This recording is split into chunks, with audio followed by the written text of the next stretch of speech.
সিদ্ধান্ত আমাদের নিতে হবে। একটা ভাড়াওয়ানের বাচ্চাদের ইস্কন্দের কত বড় সাহস! আমার একজন লয়ার একজন মুসলিম যুবককে ওই যে কত 3 দিন আগে কি বলে চট্টগ্রাম জজকোর্টে তাদেরকে জবাই করে ফেরা ফেলাইছে। আজকে তার বডিটা দেখলাম ক্ষত বিক্ষত করে ফেলাইছে কোবাইতে কোন সাহসে। সর্বশেষ এই কথাটা বলে দিতে চাই, আজকে ভারতের দিল্লিতে যদি, আজকে ভারতবর্ষে যদি কোনো মুসলমান দল, কোনো সংগঠন যদি এরকম একটা হিন্দু লয়ারকে মারতো, আজকে এই 3 দিনের মাথায় কয়েক হাজার মুসলমান সেখানে মারা যেত। বিশ্বাস হয় না কথাটা আপনার? এই কথার কি বিশ্বাস হয় না?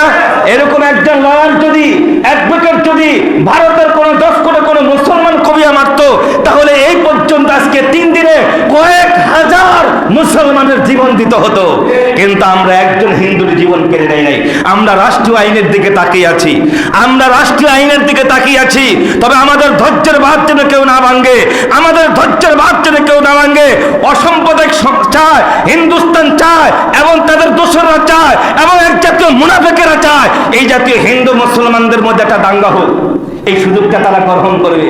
তারা ভারত চট্টগ্রাম দখল করে নিয়ে যাবে, তারা পার্বত্য অঞ্চল দখল করে নিয়ে যাবে। এরকম সর্বাত্মক ষড়যন্ত্রের মধ্যে তারা নিমজ্জিত। এই জন্য আমার দেশের চৌখুট যুবকেরা, আমার দেশের চৌখুট রাজনীতিবিদেরা, আমার দেশের চৌখুট প্রশাসনের লোকেরা এটা করতে দেয় নাই যে আপনারা কেউ তাদের বাড়িতে আক্রমণ করবেন না, করলে রাষ্ট্রীয়ভাবে মহা বিপদ ডেকে আনবেন না। সুতরাং এরা কিন্তু আমাদের বিরুদ্ধে ষড়যন্ত্র পাকাবার জন্য বারবার আমাদেরকে উস্কানি দিচ্ছে, আমাদেরকে আঘাত করছে। অথচ এই রাষ্ট্রের মধ্যে, বাংলাদেশের একটা ভূখণ্ডের মধ্যে হাজার হাজার হিন্দু অমুসলিম বড় বড় প্রশাসনের কর্মকর্তা হিসেবে কাজ করছে। আমরা কি বেশকি দিছি? অথচ আমার যুবকগুলিরা, আমাদের দেশের শিক্ষিত যুবকগুলি রাস্তায় কাজ করে, শিক্ষিত যুবকগুলি বিদেশের বাড়িতে কত কষ্ট করে এরা ভারতের চাকরি পায় না। অথচ এই সরকারি চাকরির কোঠার মধ্যে বাংলাদেশে 30% অমুসলিম চাকরি করে।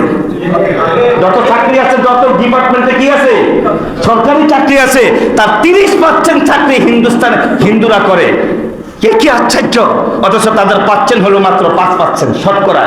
আমার দেশের যুবকরা রাস্তায় কাজ করে, আমরা তো কখনো প্রতিবাদ করি নাই, আমরা তো কোনো অফিসে তাদেরকে ঘাট ধরে বাইর করে দেই নাই, বরং আমরা বিভিন্ন কাজে তাদেরকে উপটোকন দেয়, তারপরে কি দিতে হয়, ঘুষ দিতে হয়, সব কিছু সুযোগ সুবিধা দেওয়ার পরও আমরা তাদেরকে আমাদের বন্ধু হিসেবে মেনে নিছি। কিন্তু তারা আমাদের বিরুদ্ধে বন্ধু নয়, তারা সারাটা জীবন ভর আমাদের দুশ্মনী করে আসছে।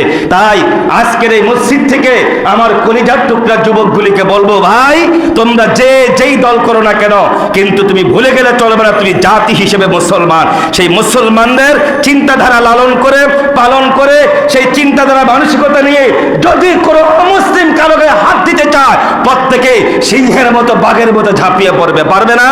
তোমাদের মাঝে সেই দিন আসতেছে, সেই দিন অপেক্ষা করতেছে। যদি শোনো এই হিন্দুস্তানের মধ্যে কোনো কি বলে মুসলমানদের এই আবাদ ভূমির মধ্যে কেউ আঘাত করতে চায়, তখন কিন্তু কোনো দল দেখা যাবে না, তখন শুধু জাত দেখতে হবে। তখন কি দেখতে হবে? জাত দেখতে হবে। আমি মুসলিম জাতি আজকে অত্যন্ত দুঃখ ভরা ভারাক্রান্ত মন নিয়ে কথা বলতে চায়। কত বড় স্পর্ধা হলে পারে। ইসকন একটা অসভ্য জাতি, একটা উগ্র জাতি, একটা জঙ্গি জাতি। সর্বশেষ আর একটা ইনফরমেশন দিয়ে বিদায় নিচ্ছি।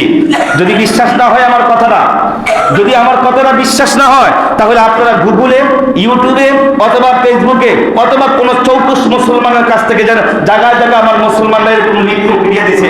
ইসকনেরা এরকম ষড়যন্ত্র করতেছে। কি ষড়যন্ত্র? যে ইসকনের যুবকদের মধ্যে যে যুবকগুলি আছে তাদেরকে টাকা দিয়ে লেলিয়ে দেওয়া হয়েছে, তোমরা মুসলিম মেয়েদের সাথে প্রেম করবা। মুসলমান পুলিশে কেউ শুনছেন এমন ঘটনা? কে শুনছেন? হাত তুলে দেখান তো। মাশাআল্লাহ, হাজার হাজার মানুষ শুনছে।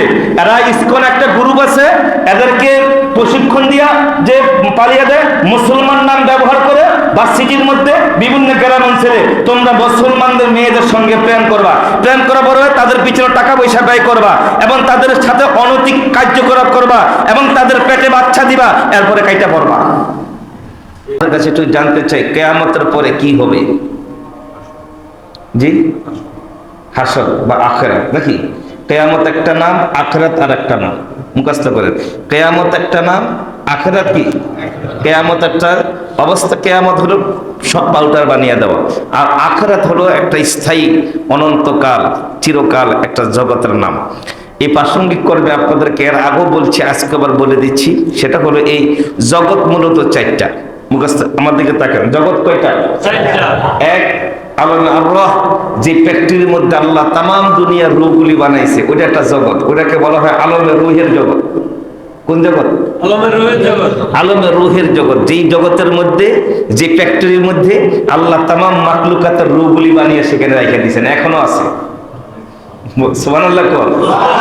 আজকে রাত্রিতে যারা জন্ম হবে, যার জন্মের উৎপত্তি হবে, আজকে এইখানে কি ওই রূহগুলো, কিছু রূহ আসতেছে, কিছু রূহগুলো আবার কি, তাহলে রূহ বানানোর একটা ফ্যাক্টরি আছে আল্লাহ নিজস্ব, সেখানে রূহ বানায়। এই জন্য বডি সব দেখা যায়, আল্লাহ যেটা বানিয়ে ছেড়ে দিছে এটা দেখা যায় না। কথার অপর নাম লতা, একদিক থেকে টান দিলে মনে করেন এই দিক থেকে আমি ছুটতাম। এই জন্য সর্বশেষ বলি, ইয়াসআলুনাকা আনির রূহ, নবী আপনাকে যদি জিজ্ঞাসা করে রূহটা কি, শরীরের ভিতরে যত অঙ্গ প্রত্যঙ্গ আছে কাটলে ছিঁড়ে সব দেখা যাইব কিনা? হ্যাঁ দেখা যাইব। কি আছে? কলিজা দেখা যাইব, তারপরে কি বুড়ি, নারী, বুড়ি, এভরিথিং, পেটের ভিতরে যা আছে সব দেখা যাইব, কিন্তু একটা জিনিস দেখা যাইব না, তার নাম রূহ। বলে একটা জিনিস কি করা যাবে না? দেখা যাবে না। আর যা আছে ভিতরে সব দেখা যাবে। এই সব কিছু সচল, যেটার কারণে এটার নাম রূহ। ইয়াসআলুনাকা আনির রূহ, নবী আপনাকে যদি জিজ্ঞাসা করে রূহটা কি, আপনি জবাব দেন কুলির রূহ মিন আমরি রব্বি, রূহটাই হচ্ছে আল্লাহর একটা আদেশ। এটা কিন্তু কোনো হাদিস বলি নেই, এটা কিন্তু কোনো হাদিস বলি নাই, এটা কোরআনের আয়াত বলছি। ইয়াসআলুনাকা আনির রূহ, নবী আপনাকে যদি জিজ্ঞাসা করে এর রূহটা কি, আপনি জবাব দিয়ে দেন কুলির রূহ মিন আমরি রব্বি, এটা আল্লাহর একটা আদেশ। এই রূহটাই একটা আদেশ। সুবহানাল্লাহ। এটা আল্লাহ এই জগতে বানাই নাই, এটা মেড ইন বাংলাদেশ নয়, এই মেড ইন রূহ হচ্ছে মেড ইন আরশ আজিম। আল্লাহ রূহের একটা জগৎ আছে, সেখানে বানিয়ে রাখছে। এই রূহের জগৎ থেকে আসছে কোথায়? এটার একটা নাম আছে কোরআনের ভাষা, এটাকে বলে আলমে দুনিয়া। আলমে আরওয়াহ থেকে আসছে কোন জায়গায়? আলমে দুনিয়া। আলমে দুনিয়া। তা আলমে দুনিয়া থেকে যাবো কই? আলমে রূহের আলমে দুনিয়া থেকে যাবো ওই যে সামনে যারা শুয়ে আছে না, এরও কিন্তু এই মসজিদে একসময় মুসল্লি ছিল। ওনার বাবা এখানে সবাই আসে, আজকে এই কানুবল খন্দকার সাহেব যেখানে বসে আছে নিয়মিত এখানে বসে ছিল। এরকম ভাবে হাজার হাজার মানুষ এখানে শুয়ে আছেন। তো এই ওনারা যেই জগতে আছে, এটার একটা নাম আছে। আলমের রূহের নাম শুনছেন, আলমের দুনিয়ার নাম শুনছেন। এখন যে আমরা আছি, এখান যারা আছে, এটার একটা নাম আছে। এটাকে বলা হয় কোরআনের ভাষায় আলমে বরজখ। কথা রিপিট করেন, এটাকে কি বলা হয়? আলমে বরজখ। এখানে একটা জগতের একটা স্টিফিস, একটা জায়গার মধ্যে তারা আছে।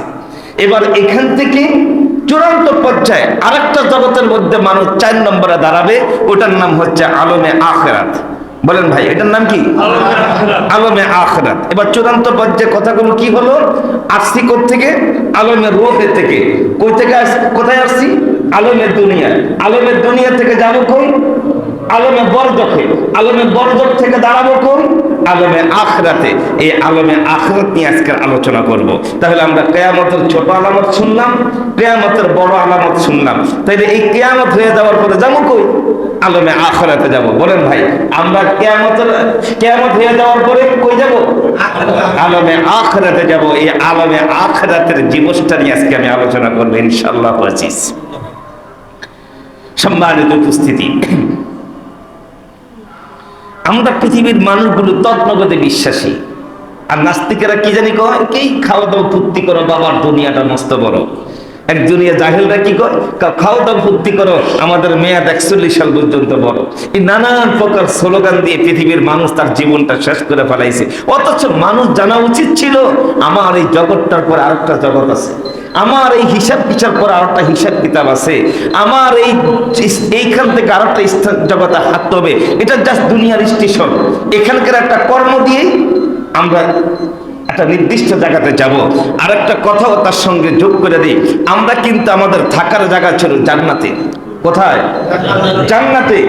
যেহেতু আদম আলাইহিস সালাম আল্লাহর ইশারায় দুনিয়াতে পাঠাইলেন, আবার সেই রব্বে কারীমের ইশারায় জান্নাতে ঢুকাইবেন। তবে জান্নাতে ঢুকাবার আগে আল্লাহ শর্ত হইলে একটু পরীক্ষা দিয়ে আসতে হবে। সবাইরে ঢুকাবো না, সবাইরে কি ঢুকাবো না। এই পরীক্ষাটার নাম হলো আলমে দুনিয়া। তা আজকের জুমার আলোচনার বিষয়টা হচ্ছে আলমে আখিরাত।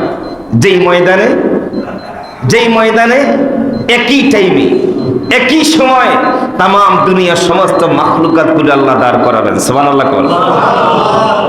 একই টাইমে একই ময়দানে। গত জুমার দিনে বলেছিলাম না, চাঁদ সূরজ যখন সংঘর্ষ হয়ে লন্ডভন্ড হয়ে যাবে, আজকের যেখানে বড় বড় সাগরগুলি দেখতেছেন কুল কিনারা নাই, এই সাগরগুলি সব আল্লাহ জমিন বানিয়ে দিবে। সুবহানাল্লাহ বলেন, সুবহানাল্লাহ। আসমান ভেঙ্গে চুরে, চাঁদ সূরজ ভেঙ্গে চুরে টুকরো টুকরো হয়ে ওই যে গত জুমার দিন মিক্সার মেশিন দিয়ে যখন লন্ডভন্ড হয়ে যাবে, এগুলি সব আল্লাহ জমিন বানিয়ে দিবে, সব তামা তামা হয়ে যাবে, পাউডার হয়ে যাবে সব। তখন একটা এরকম একটা স্বাদ হয়ে যায় না, এরকম তাম দুনিয়াটা স্বাদের মতো হয়ে যাবে। এখানে এবার দাঁড় করাবে। এবার রব্বুল ইজ্জত হাসরের আখিরাতের ময়দানে দাঁড় করে এবার মানুষগুলিকে ডাক দিবে। আবার ইসরাফিলকে কোনটা দিয়ে কোনটা বলুন কোন? ইসরাফিল 3টা ফুৎকার দিবে। কয়টা ফুৎকার? আমরা 3টা ফুৎকার দিয়ে সারা জীবন শুনছি, কি করবে? নো, এখানে একটা কথা আছে, এই জন্য কথা তার কোরআনের ব্যাখ্যা শুনলে কথা শুনতে মনে চায়। ইসরাফিল আলাইহিস সালাতু ওয়াস সালাম 3টা ফুৎকার দিবে। প্রথম ফুৎকার দিয়ে তাম দুনিয়াটা লন্ডভন্ড পাউডার করে দিবে। দ্বিতীয় ফুৎকার দিয়ে সমস্ত মিস্টার মেশিনের মতো সমস্ত ফেরেশতা কুল যা আছে সব শেষ। এবার কি হবে? এবার ইসরাফিল আলাইহিস সালাতু ওয়াস সালামকে আজরাইলকে বলবেন, আজরাইল রে, আর কে বাকি আছে?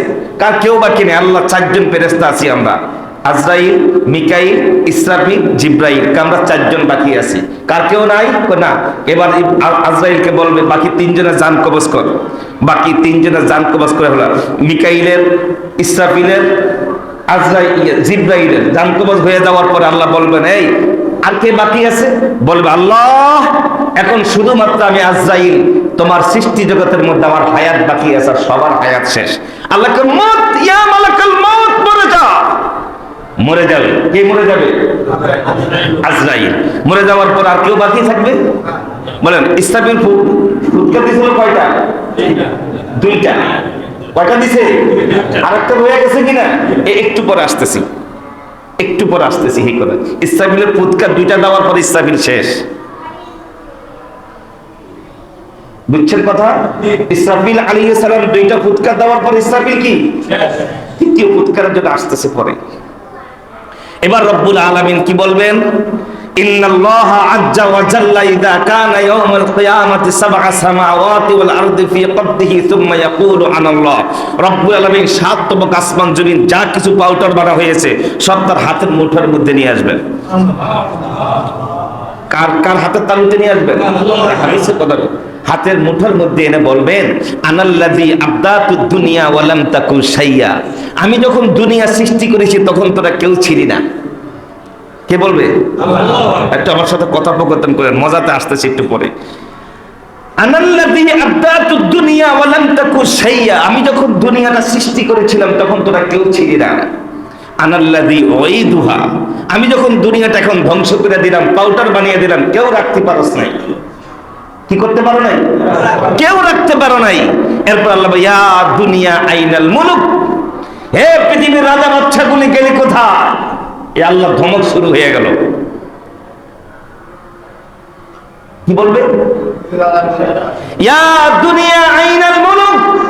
হে পৃথিবীর নমরুদ, ফেরাউন, সাদ্দাত, বড় বড় জালেমগুলি গেলি কোথায়?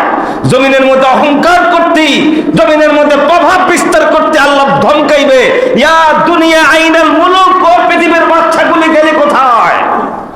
ইয়া দুনিয়া আইনা জিবালুকি। হে পৃথিবীর পাহাড়গুলি গেলি কোথায়? ইয়া দুনিয়া আইনা আনহারুকি।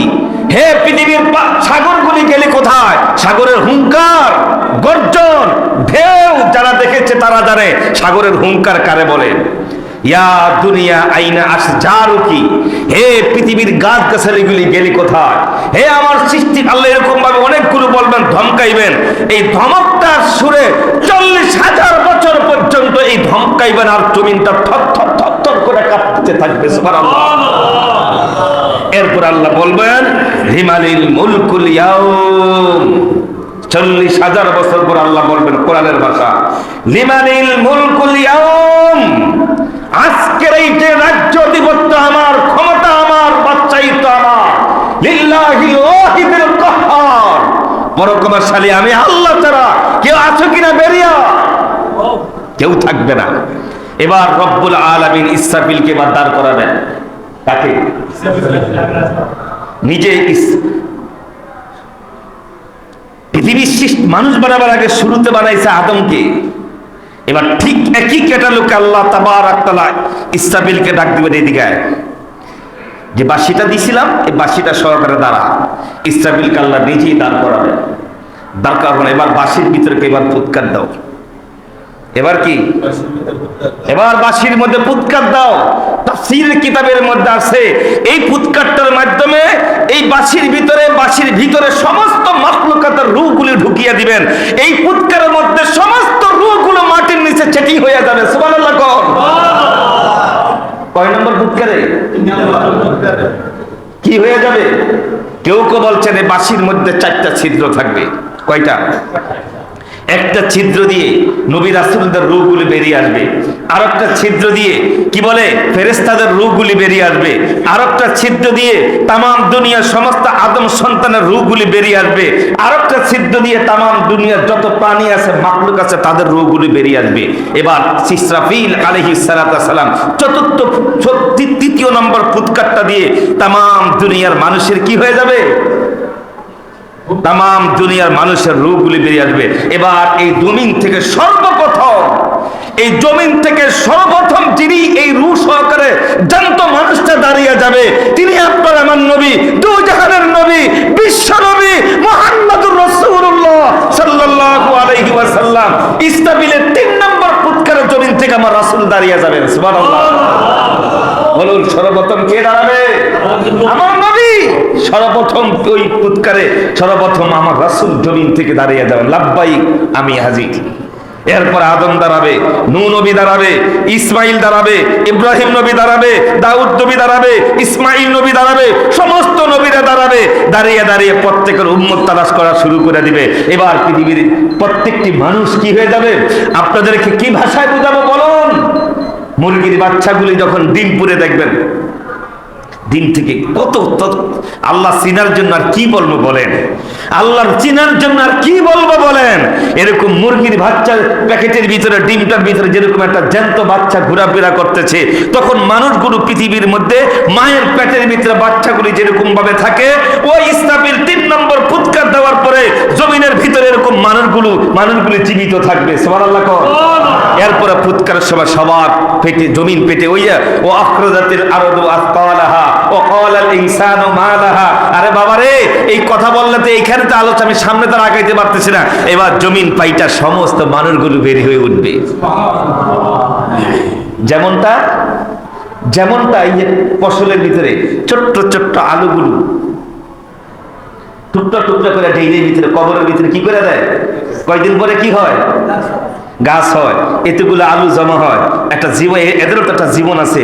ঠিক এরকম ভাবে ওই রূপগুলো চেটি হয়ে মানুষগুলো এরকম প্রত্যেকটি মানুষ তখন মাটির নিচে চিন্তা থাকবে। এবার বের হয়ে যাবে। বের হয়ে যাওয়ার পরে এবার প্রত্যেকটি মানুষ আখিরাতের ময়দানে, হাসরের ময়দানে এবার দৌড়াইতে থাকবে। কি থাকতে পারবে? এদিক থেকে আল্লাহ কি করবেন?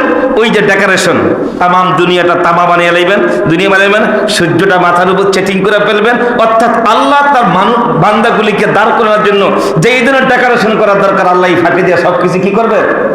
আল্লাহ করতে বেশি কোন লাগে না, কোন ফায়াকুন বলো পেয়ে গেছে। এই পাকে যে আল্লাহ পৃথিবীর মানুষ যে দাঁড়াবে, এই পরিবেশ কি হয়ে যাবে? সেটিং হয়ে যাবে। এবার দাঁড়াবার পরে এবার কি হবে? এবার মানুষগুলোর অবস্থানটা কি হবে? এবার হবে আখিরাতের আলোচনা। এখন কি হবে? এখনই হবে আখিরাতের আলোচনা। এবার আপনাদের কাছে স্বীকৃতি নিতে চাই, আখিরাত কি আছে? বিশ্বাস আছে? হিসাব কিতাব হবে, বিশ্বাস আছে তো? আপনি যে আবার পুনরায় জীবিত হবেন এটার উপর বিশ্বাস আছে তো?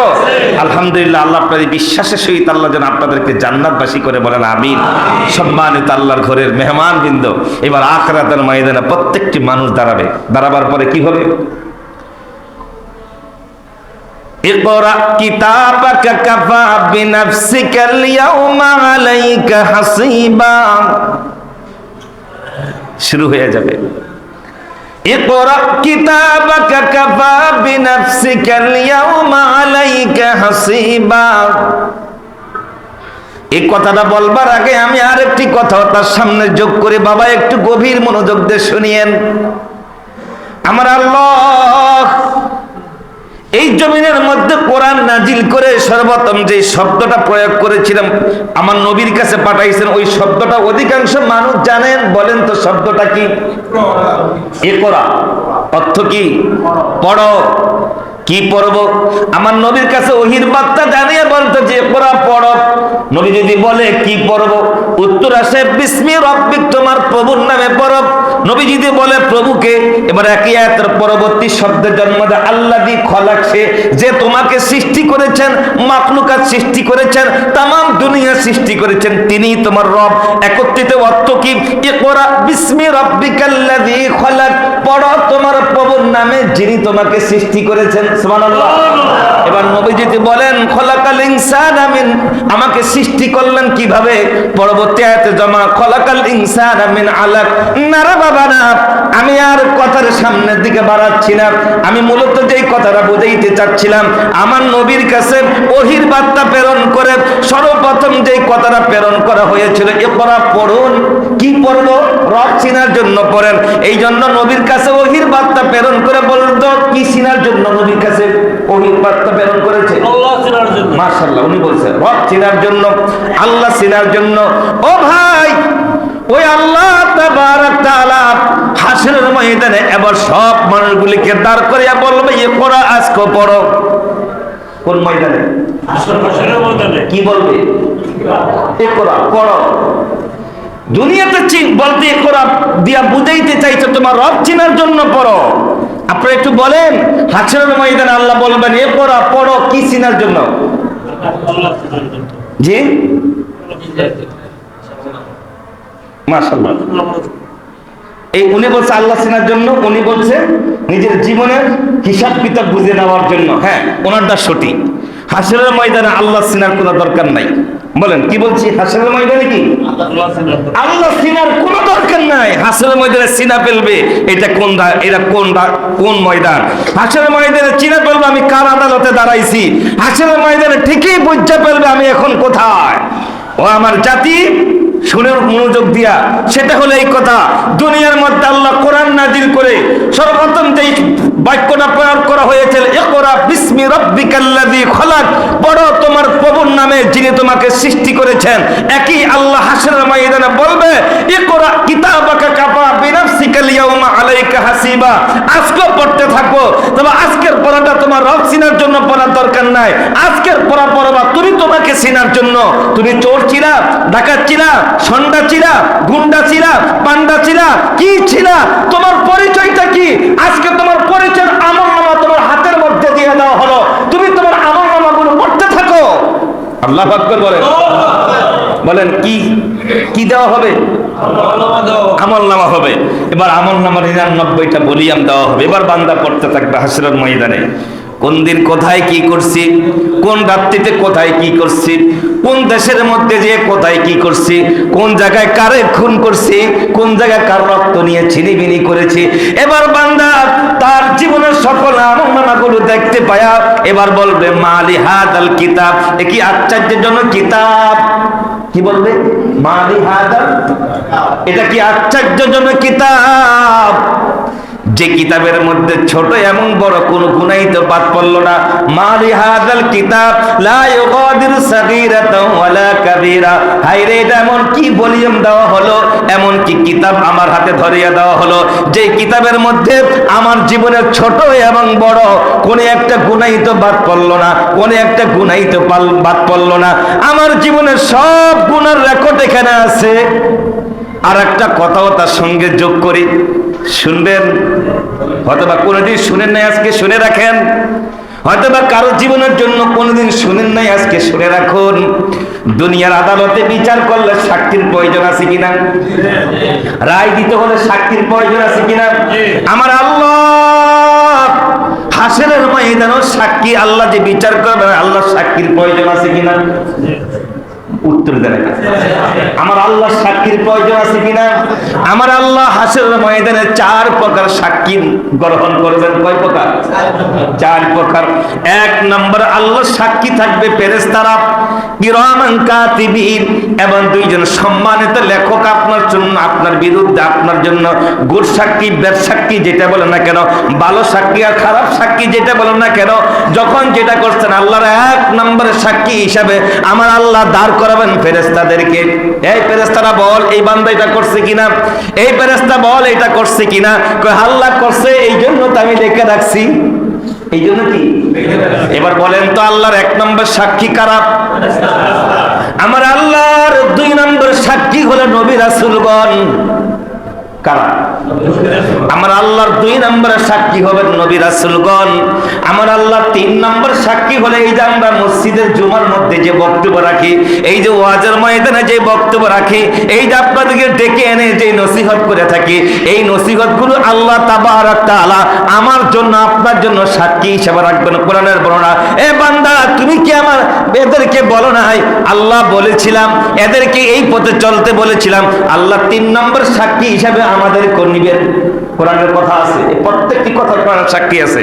4 নম্বর সাক্ষী রাখবেন আমার আল্লাহ আমার চোখ, আমার কান, আমার মুখ, আমার হাত, আমার পা, আমার অঙ্গ প্রত্যঙ্গ। আল-ইয়াউমা নাখতিমু আলা আফওয়াহিহিম ওয়া তুকাল্লিমুনা আইদিহিম ওয়া তাশহাদু আরজুলুহুম বিমা কানু ইয়াকসিবুন। আল্লাহ মানুষের মুখের জবান বন্ধ করে বলবে, এ হাত কথা বল, এ চোখ কথা বল, এ কান কথা বল, এ পা কথা বল, এ অঙ্গ প্রত্যঙ্গ গুলি কথা বল, তোমাকে দিয়ে এইবারটা কে কি কাজ করাইছে সব বলে ফেলবে। ভাইয়েরা আমার আল্লাহর সাক্ষীর প্রয়োজন আছে। তাই আমার আল্লাহ হাসরের ময়দানে বিচার করতে গিয়ে 4 ধরনের সাক্ষী গ্রহণ করবেন। 1 তার ফেরেশতা, 2 তার নবী রাসূল, 3 নম্বরে যুগের উলামায়ে কেরাম, 4 নম্বর আমার আপনার অঙ্গ প্রত্যঙ্গগুলো আমার আপনার বিরুদ্ধে সাক্ষী দিবে। এই 4টা সাক্ষীর উপরে ভিত্তি করে আমার আল্লাহ সেদিন বিচার কার্যালয় ফয়সালা করবেন। এবার বান্দার হাতে যখন আমলনামাটা দেওয়া হবে, মালি হাযাল কিতাব, এটা কি আশ্চর্যজনক কিতাব, লা ইউগাদিরু সাগীরাতাও ওয়ালা কাবীরা। আমার জীবনের ছোট এবং বড় কোন একটা অপরাধ এই সাক্ষী থেকে কি পড়ে নাই, বাদ পড়ে নাই। এবার বান্দার আমলনামা কে 2 হাতে 2 জন, কারো ডাইন হাতে আসবে, কারো বাম হাতে আসবে। আবারও বলি, কারো আমলনামা ডান হাতে আসবে, কারো আমলনামা বাম হাতে আসবে। ডান হাতে যাদের আমলনামা আসবে তারাই তো সফল কাম হবে, বাম হাতে যাদের আমলনামা আসবে তারাই ব্যর্থ হবে। এবার ব্যর্থশীল মানুষেরা আফসোস করবে, অনুতাপ করবে, অনুশোচনা করবে, আক্ষেপ করবে আল্লাহর আদালতে দাঁড়াইয়া। এর দুনিয়ার মানুষ জেনে রাখো, সেদিন আল্লাহর আদালতে দাঁড়াইয়া আক্ষেপ করলে কোন সুযোগ আছে? একটু উত্তর দিয়ে। দুনিয়ার মধ্যে আক্ষেপ করলে, অনুতাপ করলে, অনুশোচনা করলে, চোখের পানি পালাই, এটা অনেক অনেক বড় দাম। গুনাহ কইরা কানলে আল্লাহ গুনাহটার নেক দিয়ে পরিবর্তন করে দিবে, আল্লাহর ওয়াদা আছে। কিন্তু ভাইরে জেনে রাখুন, হাসরের ময়দানে আক্ষেপ করে কানলে এখানে কোনো কি নাই, কোনো অনুতাপের অনুশোচনার কিছুই নাই, এখানে কোনো ফল নাই। এবার বান্দাগুলো যারা তাদের আমলনামা বাম হাতে দেখতে পাইবে, এবার তারা কি কি আক্ষেপ করবে, আল্লাহ তাবারক তাআলা কোরআন কারীমের মধ্যে তাদের আক্ষেপের কথাগুলো উঠিয়ে দিল। আমলনামা তো বুঝা পাইছে। এবার তারা বলবে, ওয়া আম্মা মান উতিয়া কিতাবাহু বিশিমালিহি ফায়াকুলু ইয়া লাইতানি লাম উতা কিতাবিয়া ওয়া লাম আদরি মা হিসাবিয়া ইয়া লাইতাহা কানাতিল কাদিয়া মা আগনা আন্নি মালিয়া। আর যারা আমলনামাটা বাম হাতে আসবে সে আফসোস করবে, অনুতাপ করবে, আফসোস আমার আমলনামাটা যদি ডান হাতে আসতো। ডান হাতে আসবে কিবারে বাবা, ডান হাতে আসার জন্য তার নেক কাজ করতে হবে। ওয়ালাম আদরি মা হিসাবিয়া, আমি যদি আমার আমলনামাটা হিসাবটা যদি না জানতাম তাহলে তা আমার জন্য কত ভালো হতো। ইয়া লাইতাহা কানাতিল কাদিয়া, হায় আফসোস এমন আমলনামা দেখবার আগে মৃত্যুটা আমার জন্য ভালো ছিল। এবার হাসরের ময়দানে মৃত্যু কামনা করবে, মৃত্যুর পর্ব শেষ। হাসরের ময়দানে কি কামনা করবে? মৃত্যু কামনা করবে। এরপরে বলবে মা গুনা আন্নি মালিয়া, আফসোস আমার জন্য, আমার এই ধন সম্পত্তি, টাকা পয়সা, অর্থ বিত্ত আমার জন্য কোনো কাজে লাগলো না। আমার জন্য কি কাজে লাগলো না? দেখেন না এখনকার যুগে কত মানুষ আফসোস করে, হায় রে অবৈধ পন্থায় এত সুন্দর বাড়ি করে কি করলাম, অবৈধ পন্থায় কোটি কোটি টাকা বানাইলে কি করলাম, এই বাড়িতে এখন আমার জায়গা নাই, এই টাকা এখন আমার উত্তোলন করতে দেয় না, হায় রে আমি এখন বনবাসী, হায় রে আমি এখন রোহিঙ্গা, সারাটা জীবন ভর আমি ক্ষমতার লোভে মানুষকে তুচ্ছ তাচ্ছিল্য করলে রোহিঙ্গা বলে ডাকছি, আজকে আমি নিজেই তো রোহিঙ্গা। আছে কিনা এমন রোহিঙ্গা? আছে কিনা? এই রোহিঙ্গাদের কি ছিল? বাড়ি ছিল, গাড়ি ছিল, জুস খেয়াতি ছিল, কত কিছুই না ছিল। হায় রে আজকে সাহস কইরা যাদের সাহসের সামনে, যাদের সামনে কোনো মানুষ সাহস করে দাঁড়াইতো না, যাদেরকে দেখলে কেউ মিছিল মিটিং করতো না, আজকে দুর্ভাগ্য তাদের জন্য। হায় রে তারাই তখন কারো সামনে দাঁড়াইতে পারে না, সোরের মতো জীবন যাপন করে। এই কথাটাই তো আল্লাহ, আমি এভাবে বলি, হাসরের ময়দানে এক জাতীয় মানুষ বলবে মা গুনা আন্নি মালিয়া, এটা কেমন জীবন যাপন করলাম রে, যে জীবনটা আজকে আমার ধন দৌলত, টাকা পয়সা, অর্থ বিত্ত কোনো কিছুই কাজে লাগলো না, সব কিছু ধ্বংস হয়ে গেল, এটা কেমন জীবন যাপন করলাম। ও মুসলমান ভাইরা আমার, এবার মানুষগুলো আফসোস করতে থাকবে। আফসোসটা কেমন হবে একটু গভীর মনোযোগ দিয়ে শুনুন। ওয়ায়াউমা ইয়া'আদ্দুয যালিমু আলা ইয়াদাইহি ইয়াকুলু ইয়া লাইতানি ইত্তাখাযতু মা'আর রাসূলি সাবিলা, বলবে যেদিন তারা আমলনামাগুলো দেখতে পাইবে, তারা আমলনামাগুলো দেখবার পরে অনুতাপ করে, অনুশোচনা করে, আক্ষেপ করে, এরে আমার জাতি, ও আল্লাহর ঘরের মেহমান বৃন্দ, একটু কানটা খুলে শুনে রাখুন তো, সেদিন ওই জালেমেরা তারা তাদের হাত দিয়ে তাদের গায়ের গোশতগুলি ছিঁড়ে ফেলবে। কার গায়ের গোশত কে ছিঁড়বে? সকলেই বললেন কার গায়ের গোশত কে ছিঁড়বে? বিশ্বাস হয় না? সূরা ফুরকানের 27 নম্বর আয়াত এখন দেখেন, যাদের হাতে মোবাইল আছে কোরআন দেখেন অর্থ সহকারে।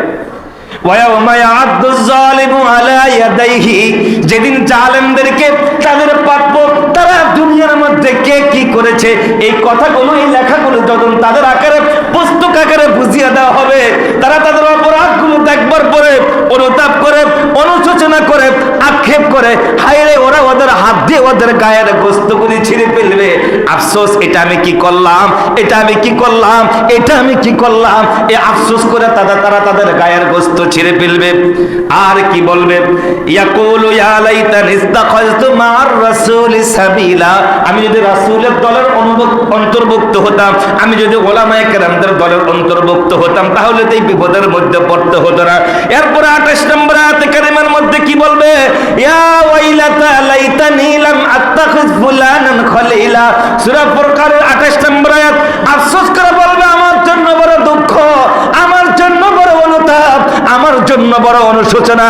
হায়, আমি জেনে শুনে বুঝে সজ্ঞানে ওই ফাসিক ফুজ্জার মুনাফিক চরিত্রহীন লম্পটটাকে যদি আমি আমার জীবনের জন্য যদি বন্ধুরূপে গ্রহণ না করতাম, আমি যদি তার রঙে রঙিন না হতাম, আমি যদি তার আদর্শে আদর্শবান না হতাম, আমি যদি তার চরিত্রে চরিত্রবান না হতাম, তাহলে তো আজকে এই দিনে এই ময়দানে এই বিপদের সম্মুখীন হতাম না।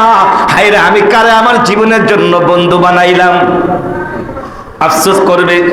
এও ভাইয়েরা আমার, আমি আল্লাহর ঘর থেকে অত্যন্ত দীপ্ত ভাষায় বলতে চাই, একটু মনোযোগ দিয়ে শুনুন, এটা আমার কথা নয়, এটা আমার আল্লাহর কথা।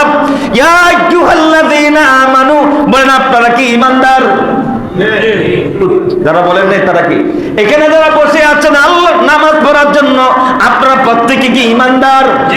যদি আপনারা ঈমানদার হয়ে থাকেন, তাহলে আপনার আল্লাহ, আমার আল্লাহ, আমার আল্লাহ, আপনার আল্লাহ, সকলের আমার আল্লাহ আমাদেরকে ঈমানদার বলে ডাক দেয়। ইয়া আইয়ুহাল্লাযীনা আমানু, ও ঈমানদার ব্যক্তিরা তোমরা শোনো, আমি আল্লাহ চাই না রে তোমরা জাহান্নামের আগুনে জ্বলো, আমি আল্লাহ তোমাদেরকে নসিহত করতেছি, শোনো, আমি না আমার আল্লাহ।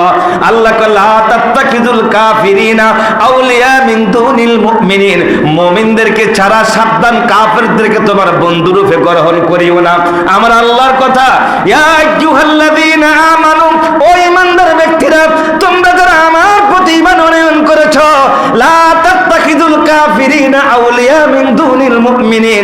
সাবধান, মুমিনদেরকে বাদ দিয়া তোমরা কাফেরদেরকে ঈমানদার রূপে গ্রহণ করিও না। ভাইরা আমার, এই কথার মধ্যে আরেকটা কথা বুঝাইতে চাই, সেটা হলো এই, আপনি যে মানুষ এমনটা নয়, আপনি মানুষ ছাড়া আল্লাহর সৃষ্টির মধ্যে, আল্লাহর দুনিয়ার মধ্যে আরো তো মাখলুকাত আছে। দেখেন তারা কেমন, এই একটু লক্ষ্য করেন, যেই পাখিগুলি চলে, কাক যেই জাতের, তাদের জাত বুঝা কাকগুলি একটা জায়গায় চলাফেরা করে। কবুতরগুলো তারা তাদের জাত বুঝা চলাচল করে। তারপরে কি এই সরি পাখিগুলো তারা তাদের জাত বুঝা চলাফেরা করে। জঙ্গলের মধ্যে যাবেন, হরিণ তারা তাদের জাত বুঝা চলাফেরা করে। তারপরে কি বাঘ দেখবেন, বাঘেরও তাদের জাত দেখে চলাফেরা করে। সিংহের কাছে যাবেন, গিয়ে দেখুন তারাও কিন্তু তাদের জাত বুঝা তারা চলাফেরা করে। ও ভাইরা আমার, সরে যাবেন, গিয়ে দেখুন কি আছে, গরুগুলো তারা তাদের জাত বুঝা চলাফেরা করে। ছাগলগুলো তারা কোন জাতের, ওরা জাত বুঝা চলাফেরা করে।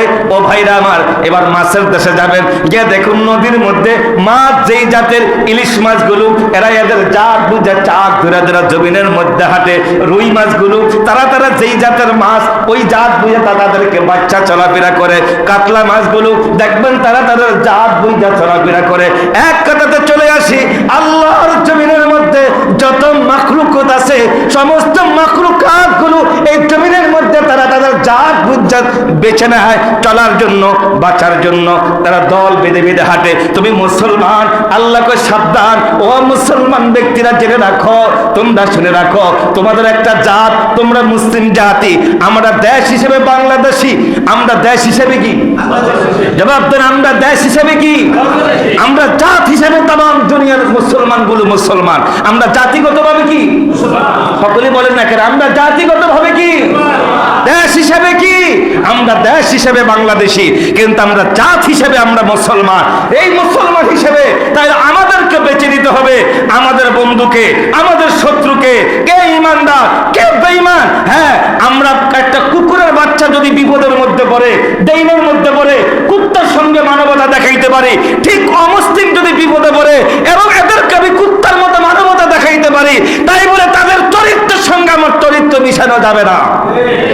কি বলছি বলেন, আমরা কুকুর, বেড়া, দুম্বা, ছাগল কোন দুর্যোগ আসলে এদের সঙ্গে আমরা কি দেখাই, ঠিক অন্যান্য মাখলুক, অন্যান্য জাত যারা আছে, হিন্দু, বৌদ্ধ, ইহুদি, খ্রিস্টান, এরাও বিপদে বললে আমরা এদের সঙ্গে মানবতা দেখাইতে পারবো, তাই বলে তাদের চরিত্র ধারণ করা যাবে না। যাবে যাবে, শুনে রাখুন, কান খুলে জেনে রাখুন আল্লাহর কোরআনের কথা, ইন্নামাল মুশরিকুনা নাজাসুন, মুশরিকটা হলো অপবিত্র, আর ইহুদি, খ্রিস্টান, বেঈমানরা এরা একে অপরের বন্ধু। আজ বিগত 3টি জুমার আলোচনার মধ্যে আমি কিয়ামতের আলামত নিয়ে আলোচনা করেছি। আজকে সেই কিয়ামতের আলামতের একটা হাদিস শোনাই। নবী আকরাম সাল্লাল্লাহু আলাইহি ওয়াসাল্লাম মসজিদে নববীর মধ্যে দাঁড়ানো, এক পর্যায়ে পূর্ব দিকে নবী এইরকম ভাবে দাঁড়িয়ে আছেন। নবীর চেহারাটা মলিন ছিল। সাহাবীরা জিজ্ঞাসা করলেন, নবী হে, আপনার চেহারাটা এরকম মলিন কেন? নবীজি বলতেছেন, সাহাবীরা রে, আমি দেখতে পাচ্ছি শেষ জামানায়, পৃথিবী ধ্বংসের শেষ পর্যায়ে আমার উম্মতের এত রক্ত এই পৃথিবীর মধ্যে পূর্ব দিকে ঝরবে, যা আর কোন রাষ্ট্রে, কোন দেশে এই এত রক্ত ঝরবে না। ইয়া রাসূলুল্লাহ, সাহাবীরা বলে, ইয়া রাসূলুল্লাহ, তখন কি আপনার কোনো উম্মত থাকবে না, আল্লাহর কোনো বান্দা থাকবে না? তাওহীদবাদী কয়, হ্যাঁ থাকবে। এই তাওহীদবাদীরা এই কাফের মুশরিকদের হাতে এত বেশি রক্ত ঝরাবে, এদের রক্তের পরিমাণটা এই পরিমাণ হয়ে যাবে। যদি হাদিস আছে, এদের রক্তের পরিমাণটা আলু সমান হয়ে যাবে এক জায়গায় জমা করলে। আল্লাহু আকবার বলেন। তখন বলছেন নবীজি কাদের সঙ্গে? তখন নবী বলছেন এই হিন্দুস্তানের সঙ্গে। এই হিন্দুস্তানের সঙ্গে মুসলিম জাতির এমন একটা লড়াই আসতেছে, এটা নবীর ভবিষ্যৎবাণীর মধ্যে এমন একটা, যেটাকে বলা হয় গাজওয়া হিন্দ, যেটাকে কি বলা হয়, গাজওয়াতুল হিন্দ, অর্থাৎ হিন্দুস্তানের সঙ্গে আল্লাহ নবী বলতেছেন কিয়ামত ততক্ষণ পর্যন্ত হবে না যতক্ষণ পর্যন্ত গাজওয়াতুল হিন্দ পৃথিবীর মধ্যে সংগঠিত না হবে। এটা হিন্দুস্তান, হিন্দু আর মুসলিম উম্মার একটা ভয়ানক যুদ্ধ হবে।